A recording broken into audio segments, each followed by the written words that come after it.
এখন ছাত্রদল নতুন করে সন্ত্রাসী হওয়ার সাধ জেগেছে। এই প্রশাসনকে অবশ্য জবাবদিহির আওতায় আনতে হবে, যাদের কারণে নিরপরাধ শিক্ষার্থীরা হামলার শিকার হতে হয়েছে। গতকালও যখন হামলা হয়, সারা রাত কলেজের প্রিন্সিপাল স্যারকে ফোনে পাওয়া যায় নাই। তাহলে কি প্রিন্সিপাল স্যার নিজেও এই হামলার মধ্যে ইন্ধন দিয়েছেন? সরকার আসার পর আমাদের প্রত্যাশা ছিল দেশে ল এন্ড অর্ডার ফিরে আসবে এবং দেশের মানুষ সুখে শান্তিতে থাকবে, শিক্ষাঙ্গনগুলোতে শিক্ষার পরিবেশ থাকবে। কিন্তু পরপর শিক্ষা প্রতিষ্ঠানগুলোতে যা চলছে এটাও আমাদের প্রত্যাশা ছিল না।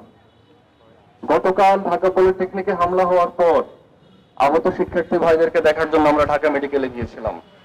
যেরকম ধারালো অস্ত্র দিয়ে তাদেরকে আঘাত করা হয়েছে, এই অস্ত্রগুলো শিক্ষা প্রতিষ্ঠানে থাকার কথা ছিল না। বারবার ছাত্র শিবিরের পক্ষ থেকে প্রশাসনকে বলা হয়েছে কোথায় অস্ত্র আছে, কিন্তু প্রশাসন এই অস্ত্রগুলো উদ্ধার করার জন্য যথেষ্ট পদক্ষেপ নেয় নাই। সেই নির্বাচনের আগে থেকে এই অস্ত্রগুলো ছিল, কিন্তু প্রশাসনের নীরবতার কারণে, বলা চলে প্রশাসনের প্রশ্রয়ে এখানে এরকম অস্ত্রের মজুদ হতে পেরেছে। এরকম ধারালো অস্ত্র দিয়ে শিক্ষার্থীরা আঘাতপ্রাপ্ত হতে হয়েছে। সম্মানিত উপস্থিতি, গতকালও যখন হামলা হয়, সারা রাত কলেজের প্রিন্সিপাল স্যারকে ফোনে পাওয়া যায় নাই। তাহলে কি প্রিন্সিপাল স্যার নিজেও এই হামলার মধ্যে ইন্ধন দিয়েছেন? আমরা দেখলাম কলেজের অধ্যক্ষকে পাওয়া যাচ্ছে না, সেই কারণে প্রশাসন ভেতরে ঢুকতে চাচ্ছে না, সাংবাদিকরা ঢুকতে পারছেন না।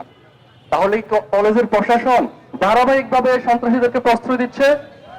না হয় কেন কেন কিছু শিক্ষার্থী বহিষ্কৃত হওয়ার পরেও হলে অবস্থান করার সুযোগ পায়? আমরা দৃঢ়তার সাথে বলতে চাই, এই প্রশাসনকে অবশ্য জবাবদিহির আওতায় আনতে হবে, যাদের কারণে নিরপরাধ শিক্ষার্থীরা হামলার শিকার হতে হয়েছে। সম্মানিত ভাইরা, এই যে এলাকা, গতকাল ঢাকা পলিটেকনিকে এরকম সন্ত্রাসী হামলা হয়েছে।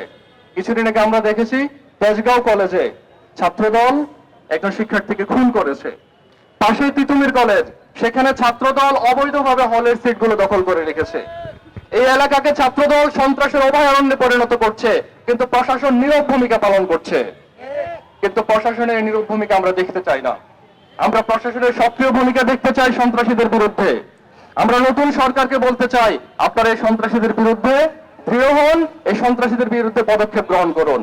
না হয় আগের সরকার সন্ত্রাসীদেরকে প্রশ্রয় দিয়ে যে পরিণতির মুখোমুখি হয়েছে, ছাত্র জনতা আপনাদেরকেও সেম পরিণতির মুখোমুখি করবে। এদেশের ছাত্র জনতা ফ্যাসিস্ট হাসিনাকে কিভাবে বিতাড়িত করেছে আমরা কিছুদিন আগে সাক্ষী হয়েছি। ছাত্র দলের মতো সন্ত্রাসী সংগঠন যারা তাদের সন্ত্রাসী কর্মকাণ্ডের কারণে নিষিদ্ধ হয়েছে, সে ছাত্রদল সাধারণ শিক্ষার্থীদের সামনে দাঁড়াতে পারে নাই। এখন ছাত্রদল নতুন করে সন্ত্রাসী হওয়ার সাধ জেগেছে। ছাত্রদল দাঁড়াতে পারবে, ছাত্রদলও পারবে না। আমরা হুঁশিয়ারি উচ্চারণ করতে চাই, সাধারণ শিক্ষার্থীদের প্রতিরোধ তৈরির আগে আপনারা নিজেদেরকে সংবরণ করুন। না হয় যে কোনো পরিস্থিতি তৈরি হোক, এটার দায়ভার সরকারকে এবং প্রশাসনকে বহন করতে হবে।